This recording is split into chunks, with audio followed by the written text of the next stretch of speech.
I really hate that I'm filming at my desk again, but it is 5:08 in the morning. Been up since 2:45 though. I had my alarm set for 5:30, but then I just woke up today at 2:45 pretty wide awake, and so I hung out at the house for a little bit and then decided to get moving and was catching up on some like Marco Polo stuff. If you know what that is, it's just a video app or like a video messaging app. Had some video messages on there to catch up on. And I started not feeling well a couple days ago, just like kind of sore throat, stuffy nose. Nothing super major, but body aches were probably the worst part. Still got out and walked / ran a mile. Not yesterday, the day before. Yesterday I did a walk with my wife and my kids for my daughter's birthday. And then today I didn't feel like training at all.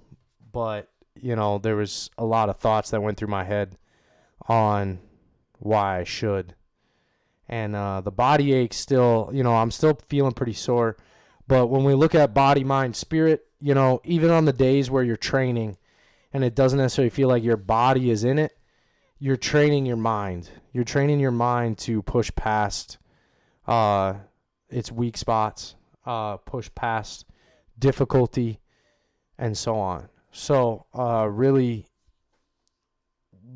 had that effect this morning because I'm pretty tired and my body does not feel great. But there is a balance. You don't want to push yourself to injury.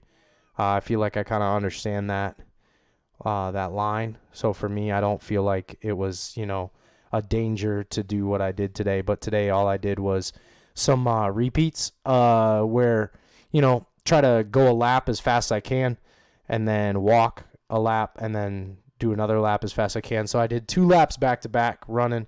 Then I walked, then I ran, then I walked, then I ran, then I walked, then I ran, then I walked. I think that was the total. I want to say I wasn't at a track. I was just at work, and I was going around my parking lot. I want to say 150 meters maybe. High side 200 meters repeats, but I'm not 100% sure about that.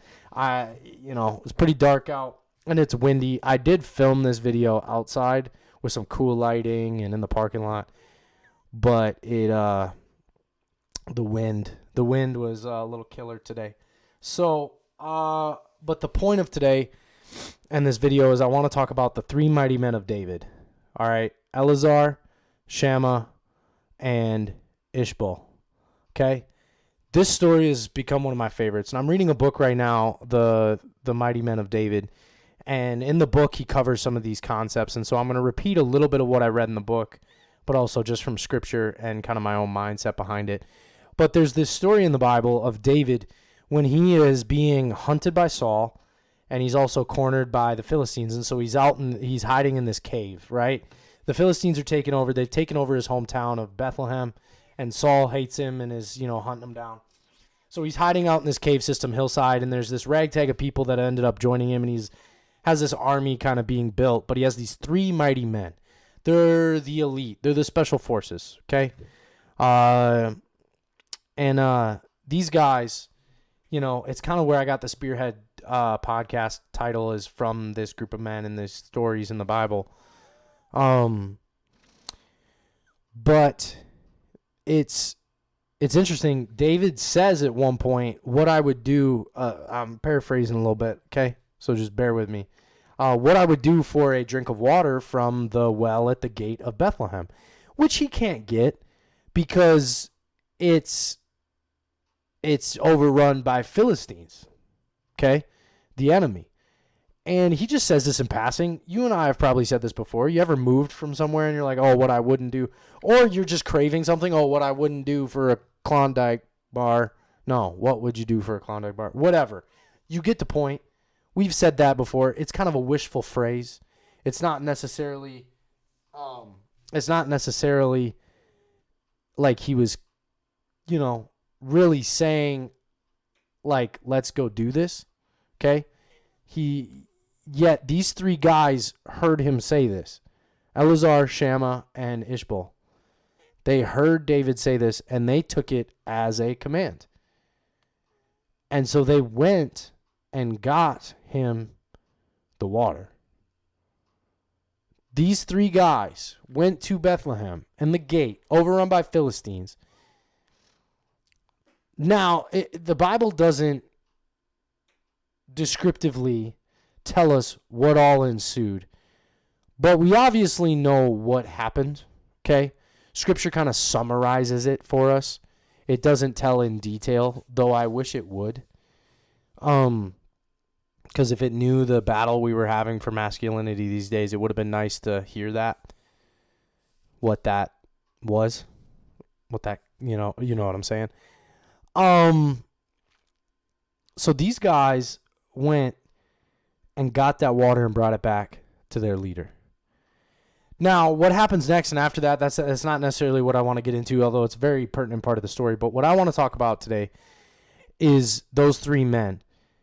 And in the book that I'm reading, it covers, I'm not all the way through it, so it's going to cover a lot more about the mighty men of David. But one of the first two things it talks about is obedience and courage. And the obedience that these guys had. Like, they weren't even commanded. It was a wishful thought, yet they had an obedience to, I'm going to respond to this. They also had the courage. Courage is not a lack of fear, but the ability to face fears. Yet these guys went in there and took care of it. Took care of business. A cup of water. Like just a little cup of water. They did this for a cup of water. Risked their lives. Went against an elite force in the Philistines. 3 of them. To get a cup of water on a wishful phrase. Not even a command. An order. But one of the last things, I look at is that they were capable. These guys all had a history being warriors, and they were prepared and they were capable, and it's probably one of the reasons why they were able to do what they did and why they even were able to face that, why they were able to be courageous. It really makes you think. It makes you wonder, because obedience, not always, but I get that down. I'm working on it. I'm getting better. Courage, once again, getting it down. Not the best at it, but I'm getting it. Working at it. Getting better. But being capable. Am I capable? It's a good question. And that's why we train.